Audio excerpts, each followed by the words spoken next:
கர்த்தருடைய பரிசு நாமத்திற்கு ஸ்தோத்திரம் உண்டாவதாக. இன்றைய ஜீவவார்த்தை நிகழ்ச்சியை கேட்டுக்கொண்டிருக்கும் அனைவரையும் கர்த்தருடைய பரிசு நாமத்தினால் வாழ்த்துகிறேன், ஆசீர்வதிக்கிறேன். இன்றைய தின தியானத்திற்கு தேவன் கொடுத்த வேத பகுதி, அது சங்கீத புஸ்தகம் 34 சங்கீதம் 4 வசனம். சங்கீதம் 34:4. நான் கர்த்தரை தேடினேன், அவர் எனக்கு செவி கொடுத்து என்னுடைய எல்லா பயத்துக்கும் என்னை நீங்களாக்கி விட்டார்.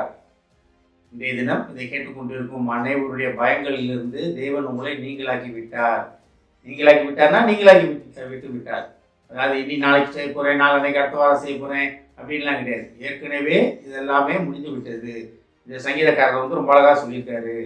நான் கர்த்தரை பாருங்க, நான் கர்த்தரை தேடினேன், அவர் எனக்கு செவி கொடுத்து. அப்போ கர்த்தரை தேடும் பொழுது எல்லாமே தேவன் செவி கொடுக்கிற தேவன். நீ என்ன பிரச்சனையில் இருந்தாலும் சரி, எதுனாலும் தேவன்கிட்ட கேட்கலாம். நீங்கள் ஒரு நண்பர்கிட்ட பேசுவது போல தேவன்கிட்ட பேசலாம். ஒருவேளை நண்பர்கிட்ட கூட ஒரு சில காரியங்கள் நம்ம பகிர்ந்து கொள்ள முடியாது, சொல்ல முடியாது, எல்லாத்தையுமே சொல்ல முடியாது. ஆனால் தேவன்கிட்ட முகமுகமாக உங்களோட பேச ஆசைப்படுகிற தேவன்கிட்ட நீங்கள் சகல காரியத்தையும் பகிர்ந்துக்கலாம். சகல காரியத்தை உங்கள் கஷ்ட நஷ்டங்கள், உங்கள் லாபம் நஷ்டம் சகலத்தையும் தேவன்கிட்ட சொல்லலாம். ஏன்னா தேவனுக்கு எல்லாமே தெரியும்.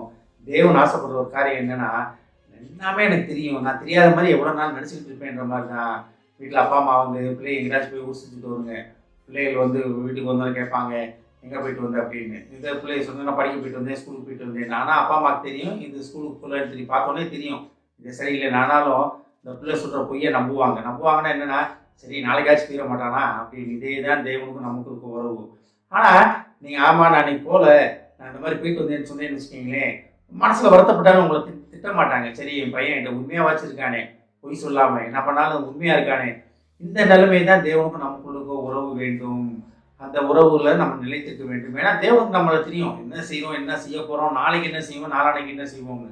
அந்த இடத்துல தேவன்கிட்ட போயிட்டு நம்ம மறைக்கக்கூடாது. அப்போ கர்த்தரை நம்ம தேடும் போது எப்படி முழு மனதுடன் அவரை தேடணும், முழு மனதுடன் முழு ஆத்மாவுடன் அவரை தேடும் போது அவர் உடனடியாக அவர் செவி கொடுப்பாரு. தாவீது ராஜா கண்டுபிடிச்ச ஒரு மிகப்பெரிய வாழ்க்கையின் ரகசியம், அவர் வெற்றியின் ரகசியம் தான்.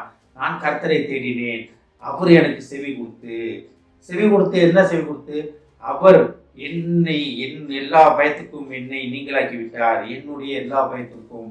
அப்போ தேவன் உங்களுக்கு செவி எதுக்காக செவி கொடுக்குறாருன்னா, உங்கள் வாழ்க்கையில் இருக்க பிரச்சனைகள் ஒருவேளை இதை கேட்டுக்கொண்டிருக்கும் நீங்கள் பயந்துக்கிட்டு இருக்கலாம். என் தொழில் என்ன ஆகுமோ, என் திருமண வாழ்க்கை என்ன ஆகுமோ, பிள்ளைகளோட வாழ்க்கை என்ன ஆகுமோ, உடம்பு சரியில்லாமல் இருக்கேனே என்ன ஆகுமோ, வயதான காலத்தில் நான் தனிமையில் இருக்கேனே, நாளைக்கு எனக்கு ஒன்று ஆச்சுன்னா எனக்கு யார் என்னை பாப்பா, யார் என்னோட கூட இருக்க போகிறா, என் வாழ்க்கை எப்படி போயிடுச்சு, கணவன் இல்லையே, மனைவி இல்லையே, நான் தனியாக பிள்ளைகளோட போராடிக்கிட்டு இருக்கேனே, பிள்ளைகளோட கஷ்ட காரியங்களுக்காக நான் பயந்துக்கிட்டு இருக்கேனே அப்படின்னு நீங்கள் அநேக பயம் மனசில் இருக்கலாம்.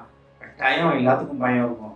தொழில் பண்ணுறவங்களுக்கு தொழில் நல்லா ஓடணும்னு பயம் இருக்கும். வேலை பார்ப்பவங்களுக்கு வேலையில் சரியான ப்ரொமோஷன் வரணுமே, சரியான எனக்கு அந்த இன்க்ரிமெண்ட் வரணுமே, சரியான காரியங்கள் நடக்கணுமே, நான் வேலை பார்க்குற இடத்துல எந்த ஒரு தப்பும் இல்லாமல் வேலை பார்க்கணுமே அப்படின்னு எல்லாத்துக்கும் எல்லா விதமான ஒரு பயம் இருக்கும். ரோட்டில் போகும்போது ஆக்சிடென்ட் ஆகிடக்கூடாது, பிரச்சனை ஆகிடக்கூடாது, நம்ம ஆக்சிடென்ட் ஆகிட நம்ம போய் அடுத்தவங்களை இடிச்சிடக்கூடாது.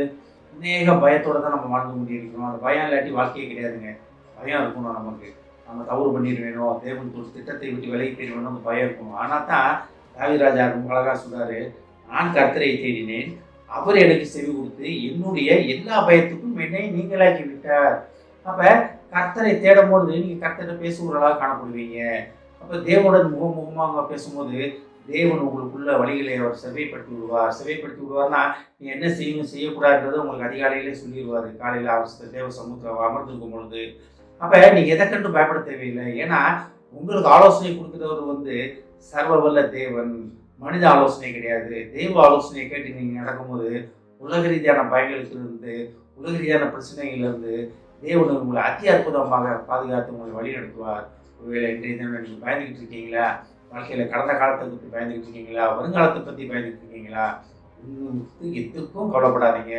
தாவீது ராஜா சொன்ன அதே மாதிரி நீங்கள் மறுபடியும் இன்னும் சொல்லுங்கள், நான் கர்த்தரை தேடுவேன், நான் கர்த்தரை தேடும் பொழுது கர்த்தர் எனக்கு செவி கொடுப்பார்.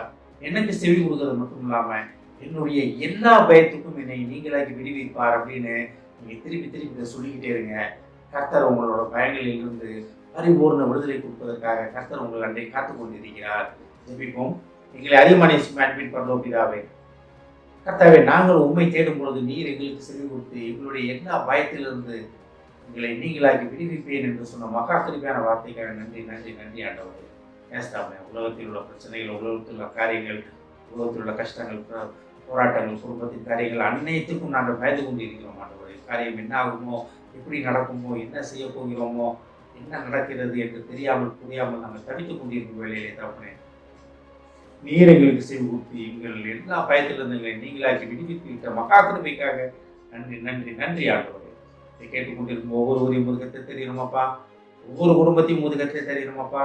குடும்பத்தின் காரியங்களை நீர் ஆசீர்வதியும் ஆண்டவரே. ஏசாமே குடும்பத்தின் அப்பத்தையும் தண்ணீரையும் ஆசீர்வதிக்கிறோமாப்பா.